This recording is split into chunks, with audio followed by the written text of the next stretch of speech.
Rajgat, le 23 janvier 1955. Question. Lors de vos causeries, les idées que vous exprimez sont le fruit de votre pensée. Puisque, selon vous, toute pensée est conditionnée, vos idées ne le sont-elles pas, elles aussi ?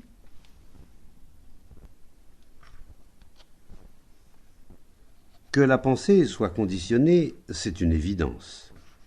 La pensée est la réponse de la mémoire à un stimulus, et la mémoire résulte des connaissances antérieures, des expériences acquises, c'est-à-dire d'un conditionnement. Toute pensée est, par conséquent, conditionnée. Notre interlocuteur s'interroge. Puisque toute pensée est conditionnée, ce que vous dites ne l'est-il pas aussi ? C'est vraiment une question fort intéressante, n'est-ce pas ? Pour pouvoir énoncer certains mots, la mémoire est indispensable, bien sûr. Pour que nous puissions entrer en communication, vous et moi, nous devons connaître l'anglais, l'allemand, l'espagnol ou une autre langue qui nous soit commune. Or, la connaissance d'une langue n'est autre que la mémoire. Cela, c'est un premier point. Quant à l'esprit de l'orateur, mon propre esprit, donc, fait-il simplement usage de mots à des fins de communication ou est-il impliqué dans un mouvement de remémoration ? Sommes-nous en présence d'une mémoire qui ne serait pas seulement la mémoire des mots, mais aussi la mémoire d'un autre processus ? Et l'esprit, se sert-il des mots pour transmettre cet autre processus ? C'est réellement un problème très intéressant, pour peu qu'on aille au fond des choses. Le conférencier dispose en fait d'un stock d'informations, de connaissances qu'il dispense à son auditoire. Tout cela est de l'ordre de la mémorisation. Il a accumulé, lu, rassemblé certaines notions. Il s'est forgé certaines opinions qui concordent avec son conditionnement, ses préjugés, puis il se sert du langage pour les communiquer. C'est un processus banal que nous connaissons tous. Ce qui se passe ici est-il du même ordre ? C'est précisément ce que veut savoir l'interlocuteur qui nous interpelle. Il dit en effet « Si vous ne faites rien d'autre que vous remémorer vos expériences et transmettre ces souvenirs, dans ce cas, ce que vous dites est conditionné. » Ce qui est vrai. Cette problématique est très intéressante, car elle permet de révéler ce qu'est le processus de l'esprit. Si vous observez votre propre esprit, vous verrez de quoi je parle. L'esprit est le résidu de la mémoire, de l'expérience, du savoir. Ce résidu est sa source d'expression. L'esprit hérite d'un certain arrière-plan, et lorsqu'il communique, il se fait l'écho de cet arrière-plan. Notre interlocuteur veut savoir si l'orateur ici présent s'appuie sur ce même arrière-plan, auquel cas il ne fait rien d'autre que répéter, ou s'il s'exprime sans que joue la mémoire des expériences antérieures, auquel cas les propos qu'il tient et l'expérience qu'il vit sont simultanés. En fait, vous n'observez pas votre propre esprit. Explorer le processus de la pensée est une affaire délicate. C'est comme d'observer au microscope une chose vivante. Si vous n'êtes pas attentif à votre propre esprit, vous êtes comme un observateur extérieur regardant les joueurs évoluer à distance sur le terrain de jeu. Mais si nous nous livrons tous à une observation réelle de notre esprit, alors cela aura une portée immense. Si l'esprit veut faire partager à travers les mots une expérience qu'il se remémore, alors il va de soi que cette expérience mémorisée est conditionnée. Ce n'est pas une chose vivante, une chose qui bouge. Parce qu'elle est liée au souvenir, elle appartient au passé. Tout savoir est de l'ordre du passé, n'est-ce pas ? Le savoir ne peut jamais être de l'ordre de l'instant, il est toujours enraciné dans le passé.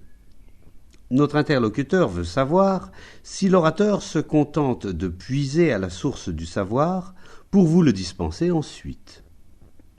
Si tel est le cas, ce qu'il cherche à transmettre est conditionné, car tout savoir procède du passé. Le savoir est statique. On peut certes l'enrichir, mais ce n'en est pas moins une chose morte. Est-il possible, plutôt que de transmettre le passé, de faire partager l'immédiateté de l'expérience, de la vie? Il est assurément possible d'être en état d'expérience directe, sans réaction conditionnée face à l'expérience, et d'utiliser des mots pour faire partager non pas le passé, mais la chose vivante, directement vécue à l'instant même. Quand vous dites à quelqu'un « je vous aime », l'expérience à partager est-elle de l'ordre du souvenir? Non, vous avez certes eu recours au mot habituel « je vous aime », mais cet échange est-il de l'ordre du souvenir ou est-ce, au contraire, une réalité vraie que vous voulez faire partager?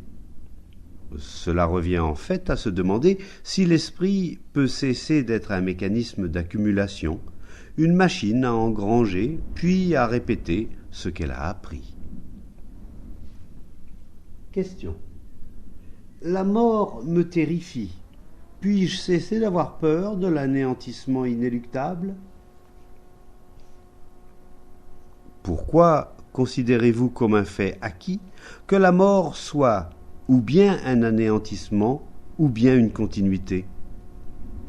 Ces conclusions sont, l'une comme l'autre, l'expression d'un désir conditionné, n'est-ce pas? L'homme qui est en proie au malheur, à la détresse, à la frustration, il dira « Dieu merci, tout cela va bientôt s'achever, je n'aurai plus à m'inquiéter ». Il aspire à l'annihilation totale. Mais celui qui dit « Je n'en ai pas tout à fait terminé, cela ne me suffit pas », celui-ci espère une continuité. Pourquoi l'esprit fait-il tant de suppositions au sujet de la mort?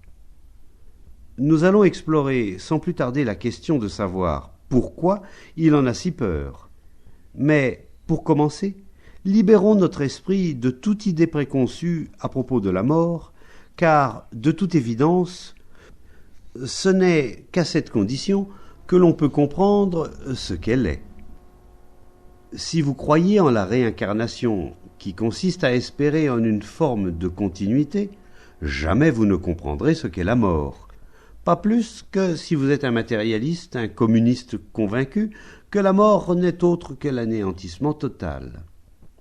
Pour comprendre ce qu'il en est de la mort, l'esprit doit être libre de toute croyance, que ce soit en la continuité ou en l'anéantissement.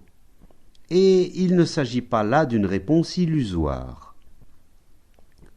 Si vous voulez comprendre une chose, quelle qu'elle soit, vous ne devez pas l'aborder en ayant déjà tiré d'avance vos conclusions. Si vous voulez savoir ce qu'est Dieu, il ne faut pas avoir de conclusion toute faite sur la question, mais s'abstenir de tout a priori et ouvrir les yeux. Si l'on veut savoir ce qu'est la mort, l'esprit doit être exempt de toute idée préconçue, dans un sens ou dans un autre. Votre esprit peut-il s'abstenir de toute conclusion?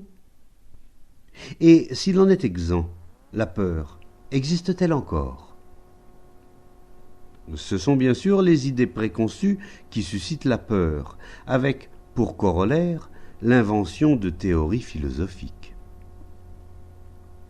J'aimerais volontiers jouir de quelques existences de plus pour pouvoir achever ma tâche, pour atteindre la perfection. La philosophie de la réincarnation répond à mon attente. Et je dis, oui, je vais renaître, une nouvelle chance me sera offerte, et ainsi de suite. Mon désir de continuité m'incite à créer une philosophie ou à adhérer à une croyance qui devient un système emprisonnant l'esprit. À l'opposé, si je n'ai plus envie de vivre parce que l'existence est trop douloureuse pour moi, je me tourne vers une philosophie qui m'assure d'un anéantissement total. C'est un fait, une évidence toute simple. Mais si l'esprit est libre par rapport à l'une et l'autre de ces attitudes, dans quel état est-il alors face à ce fait que nous appelons la mort? Si l'esprit est sans a priori, la mort existe-t-elle? Nous savons qu'une machine s'use avec le temps. L'organisme de X peut durer 100 ans. Il s'use néanmoins. Ce n'est pas cet angle-là de la question qui nous intéresse. En revanche, sur un autre plan, intérieur, psychologique, nous voudrions que le « je » persiste. Or, ce « je » est pétri de conclusions, n'est-ce pas? L'esprit nourrit une somme d'espoir, de détermination, de souhaits, de conclusions. Je suis arrivé, je veux continuer à écrire. Je veux trouver le bonheur. Et il voudrait que ces conclusions perdurent. C'est pourquoi il appréhende tant leur fin définitive. Mais si l'esprit est dépourvu de toute conclusion, s'il ne dit pas « je suis quelqu'un », je veux que mon nom et ce qui m'appartient se perpétuent, je veux me réaliser à travers mon fils, et autres désirs ou conclusions de ce genre, l'esprit n'est-il pas alors perpétuellement en train de mourir? Pour un tel esprit, la mort existe-t-elle? N'acquiescez pas. Il n'est pas ici question d'accord ou de simple logique, mais d'expérience réelle. Si vous perdez votre femme, votre mari, votre sœur ou vos biens, vous vous apercevrez très vite à quel point vous vous accrochez au connu. Mais lorsqu'il est libéré du connu, l'esprit ne se confond-il pas alors avec l'inconnu? En définitive, ce qui nous fait peur, c'est de quitter le connu, c'est-à-dire notre capital de conclusion, de jugement, de comparaison, tout ce que nous avons accumulé. Je connais ma femme, ma maison, ma famille, mon nom. J'ai cultivé certaines pensées, certaines expériences ou certaines vertus, et j'ai peur de me séparer de tout cela. Tant que l'esprit restera pétri de conclusions, sous quelque forme que ce soit, tant qu'il sera pris dans un système, un concept, une formule, jamais il ne pourra connaître la vérité. Un esprit qui croit est un esprit conditionné, et qu'il croit en la continuité ou en l'anéantissement, il ne peut jamais découvrir ce qu'est la mort. Or, c'est seulement maintenant, tant que vous êtes en vie, et pas lorsque vous serez plongé dans l'inconscience de l'agonie, que vous pouvez découvrir la vérité sur cette chose extraordinaire qu'on appelle la mort.